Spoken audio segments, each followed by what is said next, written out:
Damos inicio al programa de Escuela de Padres de la Institución Educativa Juan 23 con esta presentación dirigida a padres de familia de bachillerato. La temática a desarrollar es adolescencia y sexualidad. Iniciamos con la siguiente pregunta: ¿qué cambios físicos y psicológicos ocurren durante la adolescencia? Debido a que la sexualidad es la temática principal de esta presentación, es necesario empezar con una definición sobre qué es la sexualidad y específicamente qué es la sexualidad humana.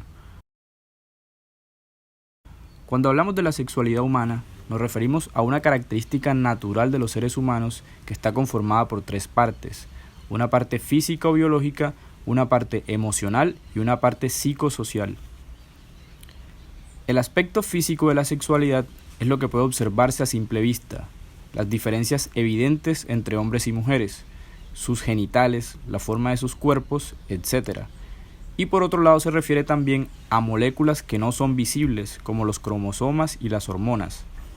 Sabemos, por ejemplo, que las mujeres producen principalmente hormonas llamadas estrógenos y los hombres una hormona llamada testosterona. El aspecto emocional se refiere a la orientación sexual, es decir, la atracción que tiene una persona hacia un género u otro. Es aquí donde se habla de persona heterosexual cuando siente atracción por el género opuesto, homosexual cuando siente atracción por el mismo género y bisexual cuando siente atracción por ambos géneros. Finalmente, tenemos el aspecto psicosocial, conocido como identidad de género. La identidad de género son las creencias que tenemos acerca de cómo debe comportarse una persona dependiendo de si es hombre o mujer. Creencias como los hombres no lloran o las mujeres deben quedarse en casa son ejemplos típicos de esas creencias. En resumen, la sexualidad humana está conformada por una parte física, una parte emocional y una parte social. Vamos a usar esta línea de tiempo para ver las etapas vitales de los seres humanos. La fase que se da durante el embarazo se conoce como fase prenatal. La fase que se da entre los 0 y 6 años se conoce como infancia. La fase que va de 6 a 12 se conoce como niñez. La fase que va de 12 a 20 años se conoce como adolescencia. De 20 a 25 años juventud, de 25 a 60 años adultez y de 60 años en adelante es la vejez.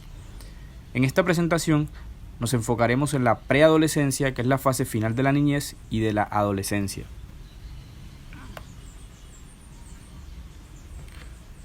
La niñez, como se mencionó antes, es la etapa comprendida entre los 6 y 12 años.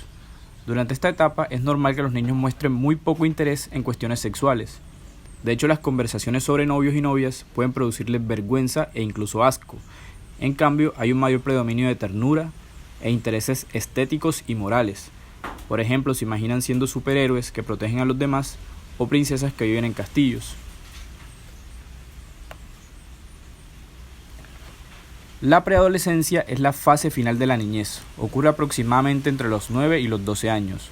Durante esta etapa, los niños aún son muy dependientes de la ayuda de los adultos.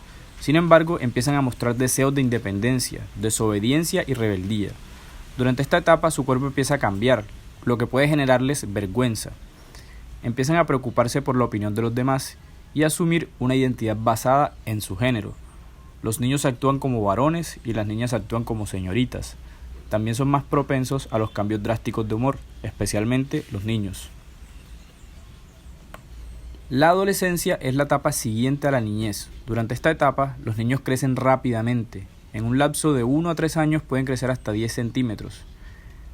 Empiezan a asumir un rol dentro del grupo: el inteligente, el divertido, el deportista, el artista, etc. Se dan los primeros enamoramientos.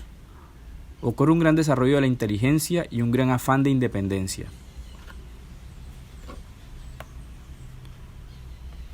Algunos de los cambios físicos que ocurren en la adolescencia, además del desarrollo de los órganos sexuales, son la menstruación y crecimiento de los senos en las mujeres y el vello facial y cambio de voz en los hombres. A nivel psicológico pueden experimentar un sentimiento de invencibilidad, la creencia de que nada malo puede ocurrirles, lo cual los expone a accidentes y otras conductas de riesgo.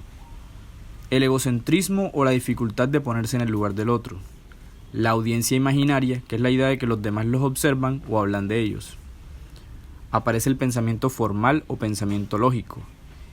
Y empiezan de a poco a buscar ayuda en los grupos. A nivel conductual o de comportamiento, se da la rebeldía hacia la autoridad. En muchos casos hay timidez y aislamiento, especialmente de los adultos. A nivel social, empiezan a darse relaciones interpersonales más serias y aparecen por primera vez las conductas sexuales. La educación sexual adquiere una mayor importancia durante esta etapa, por eso es importante brindar la suficiente confianza y apertura sobre el tema para que el adolescente se sienta cómodo hablando y preguntando a los padres o cuidadores. Muy importante hacer énfasis en los derechos sexuales, recordarle que nadie puede presionarlo a tener relaciones sexuales o hacer algo que no quiera hacer. Sea sincero, no oculte información y si no tiene la respuesta clara, infórmese junto con el joven. Cuanto más pronto hable del tema, mejor.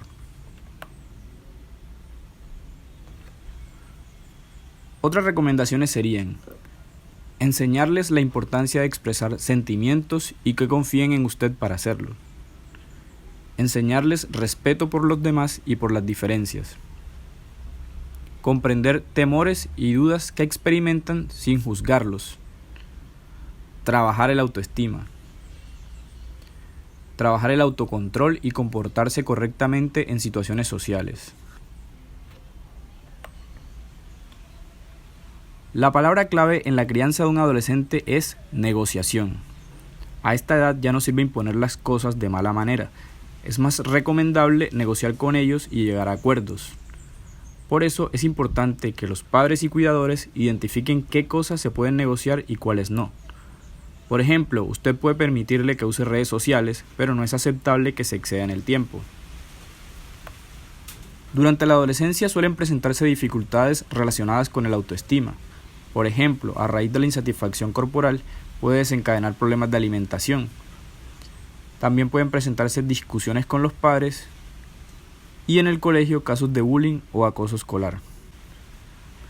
Para terminar, debemos recordar que si la crianza durante la niñez no fue buena, los jóvenes pueden guardar resentimientos y recriminar a los padres en la adolescencia, lo cual puede hacer que se dificulten las relaciones familiares. Una crianza basada en el buen ejemplo de los padres, que además sea constante y justa, son las características de una buena formación, especialmente en la infancia.